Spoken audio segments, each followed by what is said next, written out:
ചെയ്ത പ്രോബ്ലത്തിലൊന്നും weighted average number of shares കാണേണ്ടി വന്നില്ല. കാരണം വെയ്റ്റഡിൻ്റെ ആവശ്യമില്ല. ആദ്യം ഇഷ്യൂ ചെയ്ത നമ്പർ ഓഫ് ഔട്ട്സ്റ്റാൻഡിങ് ഷെയർസ് മാത്രമേ തന്നിട്ടുണ്ടായിരുന്നുള്ളൂ. ഇനി വെയ്റ്റഡ് കാണുന്നത് എപ്പോഴാണെന്ന് വെച്ചാൽ ന്യൂ ഇഷ്യൂ ഉണ്ടാവും, ബോണസ് ഇഷ്യൂ, റൈറ്റ് ഇഷ്യൂ ഇങ്ങനെയൊക്കെ പറഞ്ഞുകൊണ്ട് തരുന്ന സമയത്താണ് നമ്മൾ weighted average number of shares കാണേണ്ടത്. ഓക്കെ, EPS കാണുന്ന സമയത്ത് ഇപ്പോൾ ഫോർമുല ഇങ്ങനെയായി മാറും: profit available to share holders divided by weighted average number of shares ആയി മാറും. അപ്പം ഞാനതിൽ problem weighted average number of shares എങ്ങനെയാണ് കാണാമെന്നുള്ളത് മാത്രം 1-2 പ്രോബ്ലത്തിലൂടെ പറഞ്ഞു തരാം. ഓക്കെ, ക്വസ്റ്റ്യൻ ഇതാണ്: on 1st April 2018 a company has 2000 ordinary shares of 10 each outstanding. അതായത് കമ്പനീൻ്റെ existing number of equity shares എന്ന് പറയുന്നത് എത്രയാണ്? 2000 ആണ്. ഇനി on 31st August 2018 it issued 600 ordinary shares for cash. അപ്പോൾ പുതിയതായിട്ട് എത്ര ഷെയർ ഇഷ്യൂ ചെയ്തിട്ടുണ്ട്? ഓഗസ്റ്റ് 31st ഇഷ്യൂ ചെയ്തത് 600 ഷെയർ. നമ്പർ 600 ആണ്. പിന്നെ on 31st Jan 2019 it bought back 3000 shares. Buyback പഠിച്ചിട്ടുണ്ടല്ലോ. ബൈബാക്ക് നടത്തിയിട്ടുണ്ടെങ്കിൽ അത്രയും എണ്ണം കുറയുക ചെയ്യാം.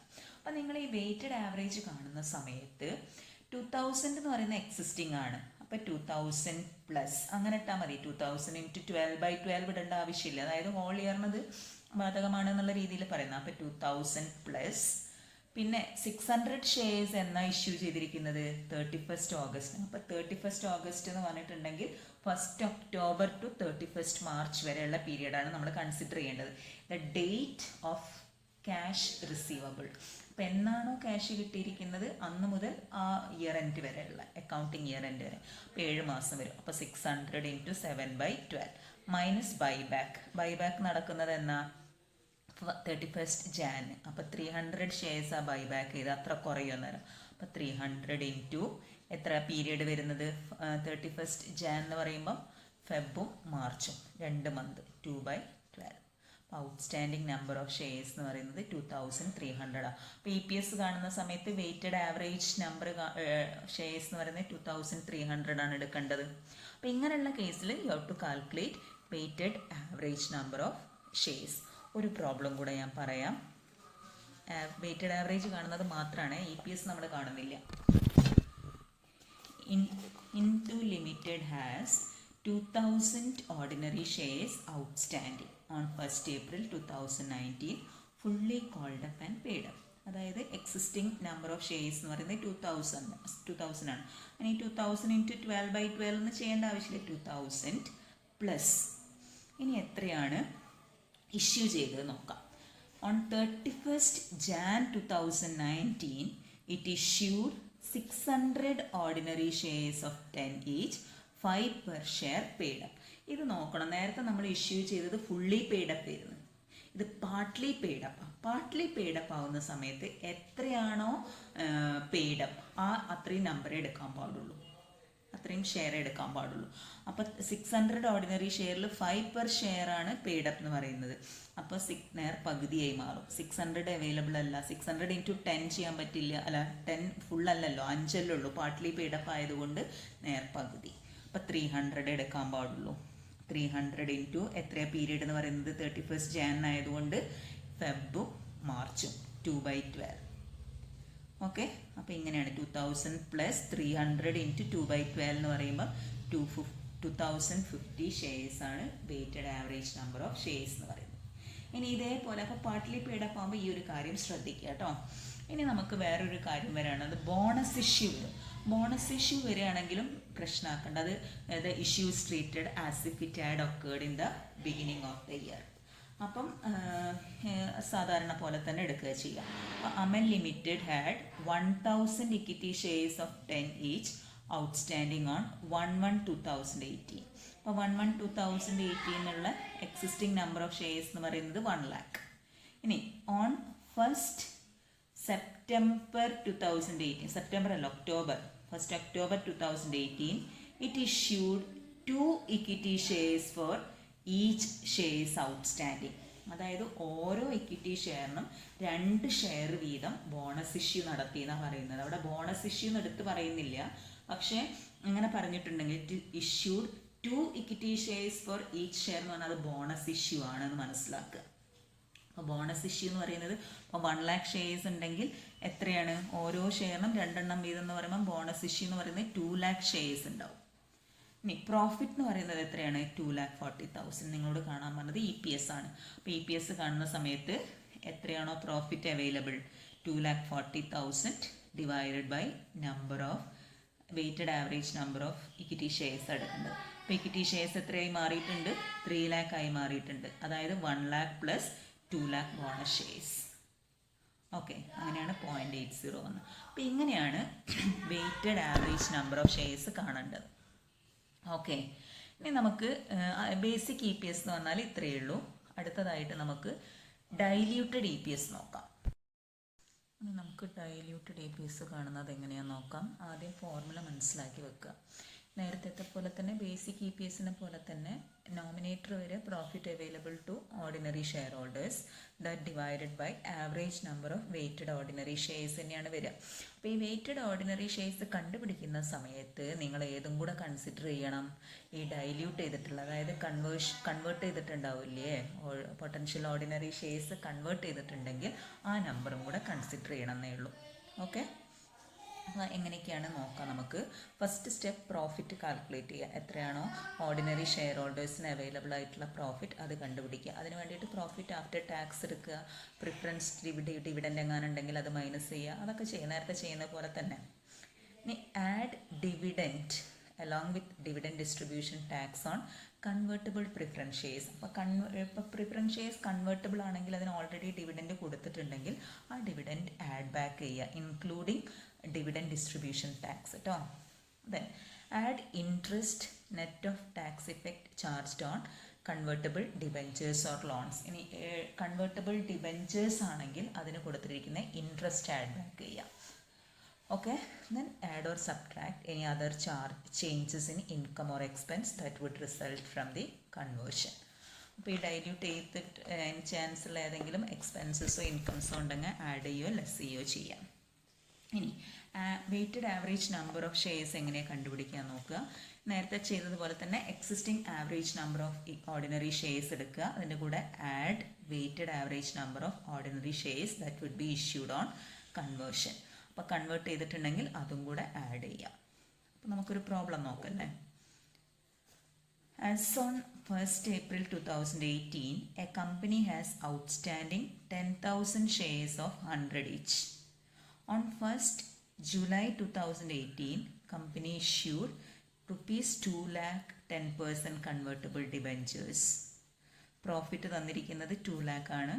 As per the terms of conversion, 110 shares are to be issued for every 100 debentures. Assume tax rate 30%. അപ്പോൾ ഇവിടെ നിങ്ങൾ ബേസിക് EPS എന്ന് പറഞ്ഞാൽ പ്രശ്നമൊന്നുമില്ല. ബേസിക് EPS എന്ന് പറഞ്ഞാൽ എത്രയാണോ profit available that divided by number of existing equity shares ആണ്. അപ്പോൾ പ്രോഫിറ്റ് 2 ലക്ഷമാണ്, എക്സിസ്റ്റിംഗ് ഇക്വിറ്റി ഷെയർസ് എന്ന് പറയുന്നത് 10 lakh ആണ്. അപ്പോൾ എത്രയാണ് വരുന്നത്, 0.20 ആണ് ബേസിക് EPS. ഇനി ഡൈല്യൂട്ടഡ് കാണുന്ന സമയത്ത് ശ്രദ്ധിക്കണം, ഡൈല്യൂട്ടഡ് EPS കാണാൻ വേണ്ടി ആദ്യം നെറ്റ് പ്രോഫിറ്റ് അഡ്ജസ്റ്റ് ചെയ്യണം. അപ്പോൾ നെറ്റ് പ്രോഫിറ്റ് അഡ്ജസ്റ്റ് ചെയ്യുമ്പോൾ നെറ്റ് പ്രോഫിറ്റ് 2 lakh ആണ്. അതിൻ്റെ കൂടെ നിങ്ങൾ ആഡ് ബാക്ക് ചെയ്യേണ്ടത് എന്താണ്, നമുക്കിവിടെ കൺവേർട്ടബിൾ ഡിബെഞ്ചേഴ്സ് ആണ്. അപ്പോൾ അതിൻ്റെ ഡിബെഞ്ചർ ഇൻട്രസ്റ്റ് ആഡ് ബാക്ക് ചെയ്യണം, ടാക്സ് ഇഫക്റ്റ് വെച്ചുകൊണ്ടായിരിക്കണേ. അപ്പോൾ എത്രയാണ് ഡിബെഞ്ചർ എന്ന് പറയുന്നത് 2 lakh ആണ്. 2 lakh ഇൻറ്റു 10% ആണ് ഇൻട്രസ്റ്റ് റേറ്റ്. ഇത് ഇഷ്യൂ ചെയ്തിരിക്കുന്നത് 1st July 2018 ആയിരുന്നു. അപ്പോൾ 1st July മുതൽ 31st March വരെയുള്ള പീരീഡിൻ്റെ ഇൻട്രസ്റ്റ് ആണ് കൺസിഡർ ചെയ്യേണ്ടത്, ആഡ് ബാക്ക് ചെയ്യേണ്ടത്. അപ്പോൾ 9 monthsൻ്റെ, അപ്പോൾ 9/12 ഇൻറ്റു 1 - ടാക്സ് റേറ്റ്. എപ്പോഴും ഇങ്ങനെയാണ് ചെയ്യേണ്ടത്. ഇൻട്രസ്റ്റ് കണ്ടുപിടിക്കുക കറസ്പോണ്ടിങ് പീരീഡിൻ്റെ, അതേ into 1 - tax rate. Tax rate 30% ആയതുകൊണ്ടാണ് 0.30 എടുത്തിരിക്കുന്നത്. അപ്പോൾ അത് ആഡ് ബാക്ക് ചെയ്യുമ്പോൾ പ്രോഫിറ്റ് എത്ര, അല്ല ഇൻട്രസ്റ്റ് 10,500 വരും. അപ്പോൾ അഡ്ജസ്റ്റഡ് പ്രോഫിറ്റ് എന്ന് പറയുന്നത് 2 lakh 10,500. അതായത് ഇൻട്രസ്റ്റ് കൊടുത്തില്ലായിരുന്നുവെങ്കിൽ ഇതാണ് പ്രോഫിറ്റ് എന്നുള്ളതാണ് അതിൻ്റെ മീനിങ്. ഇനി ആവറേജ് നമ്പർ കാണാം ഈ ഡൈല്യൂഷന് ശേഷമുള്ള. അപ്പോൾ എക്സിസ്റ്റിംഗ് ഷെയർസ് പറയുന്നത് 10 lakh ആണ്. അതിൻ്റെ കൂടെ കൺവേർട്ടബിൾ ഡിബെഞ്ചേഴ്സ് ആഡ് ചെയ്യുക. അപ്പോൾ കൺവേർട്ടബിൾ ബോണ്ട് എങ്ങനെയാണ് കൺവേർട്ട് ചെയ്തിരിക്കുന്നത് എന്നാണ് പറയുന്നത്, ഓരോ 100 ഡിബെഞ്ചേഴ്സിനും 110ന്റെ ഷെയറാണ് ഈ അങ്ങനെയായിട്ടാണ് കൺവേർട്ട് ചെയ്തത്. അപ്പോൾ 2 lakh ഇൻറ്റു 110/100 ഇൻറ്റു എത്ര പീരീഡ് എങ്ങനെയാണ് പറയുന്നത് എന്നത് കൺവേർട്ട് ചെയ്തിരിക്കുന്നത് 9 monthsന്റെ പീരീഡ് തന്നെ എടുക്കുക. ഓക്കെ, അപ്പം 1,65,000 ആണ്. ഇതാണ് പൊട്ടൻഷ്യൽ ഷെയർസ്, അല്ലെങ്കിൽ ഈ ഇത്രയും 2 lakhന്റെ ഡിബെഞ്ചേഴ്സ് 1,65,000 റുപ്പീസിൻ്റെ ഷെയർസായി മാറിയതാണ്. 1,65,000 നമ്പർ കേട്ടോ. അപ്പം 11,65,000 ആണ് weighted average number of shares എന്ന് പറയും. അപ്പോൾ ഡൈല്യൂട്ടഡ് EPS കാണുന്ന സമയത്ത് ഈ അഡ്ജസ്റ്റഡ് പ്രോഫിറ്റ് ഡിവൈഡഡ് ബൈ ഈ weighted average number after conversion. Okay, so 0.18 ആയി മാറി. Okay, problem A Limited had outstanding ordinary shares of 50,000 on 1st April 2018. Profit for the corresponding year 1 crore. Company had 12% 1 lakh convertible debentures outstanding of rupees 100 each to be converted into 10 ordinary shares.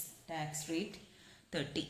Calculate EPS എന്നാണ് പറയുന്നത്. അപ്പോൾ ഇവിടെ basic EPS കാണാൻ ഒരു ബുദ്ധിമുട്ടില്ല. എത്രയാണോ profit അത് divided by number of existing equity shares. അപ്പോൾ 1 crore ആണ് പ്രോഫിറ്റ്. എക്സിസ്റ്റിംഗ് ഇക്വിറ്റി ഷെയർസ് എന്ന് പറയുന്നത് 50 lakh ആണ്. അപ്പോൾ 2 രൂപ വെച്ചിട്ടുണ്ടാവും ബേസിക് EPS.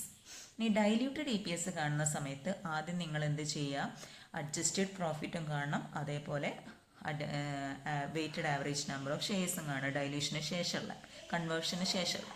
അപ്പം നമ്പർ ഓഫ് കൺവേർട്ടബിൾ ഡിബെഞ്ചേഴ്സ് എന്ന് പറയുന്നത് എത്രയാണ്, 1 lakh ആണ്. ഇനി എത്രയായിട്ടാണ് ഇത് കൺവേർട്ട് ചെയ്യുന്നത്, 10ന്റെ ഷെയർ ആയിട്ടാണ് കൺവേർട്ട് ചെയ്യുന്നത്. അപ്പം 10 lakh ഷെയർ എത്ര നമ്പർ, 1 lakh ഡിബെഞ്ചർ എന്ന് പറയുന്നത് 1 lakh നമ്പർ ഓഫ് ഡിബെഞ്ചേഴ്സ് ആണ് കേട്ടോ. അത് എത്രയായി മാറും, 10 lakh ഷെയർസ് ആയി മാറുക ചെയ്യുന്നത്. അപ്പോൾ total number of ordinary shares എന്ന് പറയുന്നത് എക്സിസ്റ്റിംഗ് 50 lakh ഉണ്ട്, പ്ലസ് 10 lakh 60 lakh ഷെയർസ് വരും. കൺവേർഷന് ശേഷം എത്ര നമ്പർ ഓഫ് ഓർഡിനറി ഷെയർസ് ആയി മാറിയിട്ടുണ്ട്, 60 lakh. ഇതേപോലെ തന്നെ നെറ്റ് പ്രോഫിറ്റ് കണ്ടുപിടിക്കുക. നെറ്റ് പ്രോഫിറ്റ് എന്ന് പറയുമ്പം 1 crore ആയിരുന്നു. ആ 1 crore-ന്ന് ആഡ് ബാക്ക് ചെയ്യണം, interest on debentures add back ചെയ്യുക. ഇൻട്രസ്റ്റ് ഓൺ ഡിബെഞ്ചേഴ്സ് എങ്ങനെയാണ് ആഡ് ബാക്ക് ചെയ്യേണ്ടത് അറിയോ, 1 lakh അല്ലേ, 1 lakh debentures of rupees 100 each ആയിരുന്നു. അപ്പോൾ 1 lakh ഇൻറ്റു 100 ഇൻറ്റു റേറ്റ് എത്രയാണ്, 12% ഇൻറ്റു ടൈം തന്നിട്ടുണ്ടോ, ടൈം തന്നിട്ടുണ്ടെങ്കിൽ ആ ടൈം കൺസിഡർ ചെയ്യണം, ഇല്ല ഇവിടെ. അപ്പോൾ into 1 minus tax rate into 1 minus 0.3 വരുന്നത്. അങ്ങനെയാണ് ഇൻട്രസ്റ്റ് 12 lakh വരുന്നത്. അപ്പോൾ അത് ആഡ് ബാക്ക് ചെയ്യുക. ഇനി ലെസ് ടാക്സ് എത്ര, 12 lakhന്റെ മുകളിൽ ടാക്സ് കണ്ടുപിടിക്കുക. അങ്ങനെ അത് സെപ്പറേറ്റ് ആയിട്ട് കാണുന്നില്ല, ഇവിടെ ചെയ്താലും മതി. ഇത് പിന്നെ വീണ്ടും ടാക്സ് മൈനസ് ചെയ്യേണ്ട ആവശ്യമില്ല. അപ്പോൾ അഡ്ജസ്റ്റഡ് പ്രോഫിറ്റ് എന്ന് പറയുന്നത് ഇത്ര വരും. സോ ഡൈല്യൂട്ടഡ് EPS എന്ന് പറയുന്നത് adjusted profit divided by 60 lakh. Okay, ഒറ്റൊന്നും കൂടെ നോക്കാം. ABC Limited reported a net profit of rupees 2 lakh in the year 2018-19. ഇതാണ് net profit. It had 20,000 equity shares outstanding during the year. അപ്പോൾ existing number of ordinary shares എന്ന് പറയുന്നത് 20,000. It had also issued 6% 1,000 convertible preference shares of rupees 100 each. Each share convertible into 15 ordinary shares. അതായത് 1,000 ആണ് preference ഷെയറിൻ്റെ എണ്ണം. 1,000 shares of 100 each ആണ്. ഇത് എത്രയായിട്ടാണ് convert ചെയ്യുന്നത്, ഓരോ ഷെയറും 15 ഓർഡിനറി ഷെയർസ് ആയിട്ടാണ് കൺവേർട്ട് ചെയ്യുന്നത്. Tax rate 40%. ബേസിക് EPSും ഡൈല്യൂട്ടഡ് EPSും ആണ് കാണാൻ പറഞ്ഞിരിക്കുന്നത്. അപ്പോൾ ബേസിക് EPS കാണുമ്പോൾ പ്രശ്നമില്ല, എത്രയാണോ പ്രോഫിറ്റ് അത് divided by existing number of shares എടുത്താൽ മതി. അപ്പോൾ 2 lakh ഡിവൈഡഡ് ബൈ 20,000 10. ഇനി ഡൈല്യൂട്ടഡ് കാണുന്ന സമയത്ത് നമ്മൾ എന്തൊക്കെ കാണണം, വെയ്റ്റഡ് ആവറേജ് നമ്പർ ഓഫ് ഷെയർസും കാണണം, അതേപോലെ അഡ്ജസ്റ്റഡ് പ്രോഫിറ്റും കാണണം. അപ്പോൾ ആദ്യം നമ്പർ ഓഫ് ഷെയർസ് കാണാം നമുക്ക്. എക്സിസ്റ്റിംഗ് ഷെയർസ് 20,000 ഉണ്ട്, അതിൻ്റെ കൂടെ നിങ്ങൾ number of convertible preference shares add ചെയ്യണം. അപ്പോൾ കൺവേർട്ടബിൾ പ്രിഫറൻസ് ഷെയർസ് 1000 ആണ് ഉള്ളത്.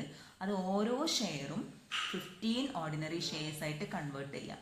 അപ്പം ഈ 1000 പ്രിഫറൻസ് ഷെയർസ് ഓർഡിനറി ഷെയർ ആയി കൺവേർട്ട് ചെയ്യുന്ന സമയത്ത് എത്ര എണ്ണായി മാറും? 15,000 ആയി മാറും. അപ്പോൾ ടോട്ടൽ നമ്പർ ഓഫ് ഷെയർസ് എന്ന് പറയുന്നത് 35,000. ഓക്കെ, ക്ലിയർ ആണല്ലോ? എക്സിസ്റ്റിംഗ് 20 പ്ലസ് 15 ഇപ്പോൾ കൺവേർട്ട് ചെയ്തിട്ടുള്ള. ഇനി അഡ്ജസ്റ്റഡ് നെറ്റ് പ്രോഫിറ്റ് എന്ന് പറയുമ്പോൾ നെറ്റ് പ്രോഫിറ്റ് 2 lakh വരുന്നത്, അതിൻ്റെ കൂടെ ഈ പ്രിഫറൻസ് ഷെയറിൻ്റെ ഡിവിഡൻഡ് ആഡ് ബാക്ക് ചെയ്യണം. അപ്പോൾ എത്രയായിരുന്നു? 1000 പ്രിഫറൻസ് ഷെയർസ് ഓഫ് 100 ഈച്ച് എന്ന് പറയുമ്പോൾ 1 lakhന്റെ മുകളിൽ 6% ആണ് ഡിവിഡൻറ്റ് എന്ന് പറയുന്നത്. 6,000 ആഡ് ബാക്ക് ചെയ്യാം. അപ്പോൾ ഡൈല്യൂട്ടഡ് EPS എന്ന് പറയുമ്പോൾ 2,06,000 ഡിവൈഡഡ് ബൈ 35,000, 5.89.